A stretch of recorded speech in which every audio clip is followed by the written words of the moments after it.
નમસ્કાર. અમિત શાહની બોલતી બંધ. અમિત શાહનો વિડીયો વાયરલ કરનારા બેની ગુજરાતની ધરપકડ. આ એડિટેડ વિડીયોને શેર કરતા ગુજરાતથી બે લોકોની ધરપકડ કરવામાં આવી છે, જેમાં એક કોંગ્રેસના ધારાસભ્ય જિગ્નેશ મેવાણીના પીએ છે અને બીજો આપનો કાર્યકર્તા છે. 28 એપ્રિલના રોજ દિલ્હી પોલીસે કેન્દ્રીય ગૃહમંત્રી અમિત શાહના એડિટેડ વિડીયો અંગે એફઆઈઆર નોંધી હતી.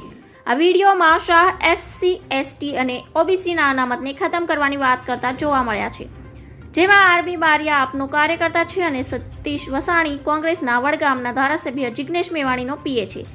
જોકે ન્યૂઝ એજન્સી પીટીઆઈના ફેક્ટ ચેકમાં આ વિડીયો નકલી સાબિત થયા હતા, ત્યારે આ એડિટેડ વિડીયોને ફેલાવવા અંગેની એક ફરિયાદ ભાજપ દ્વારા કરવામાં આવી હતી, જ્યારે બીજી ફરિયાદ ગૃહ મંત્રાલય દ્વારા કરવામાં આવી હતી.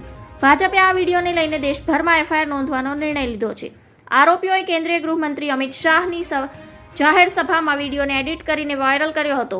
અમદાવાદ સાયબર ક્રાઇમ બ્રાન્ચે બે શખ્સોની ધરપકડ કરી છે, જેઓએ અમિત શાહની પાલનપુર અને લીમખેડાની સભામાં વિડીયોને એડિટ કરી વાયરલ કર્યા હતા. સતીશ વસાણીયા, આરબી બારિયાની ધરપકડ કરાઈ છે. ધન્યવાદ. જય હિન્દ.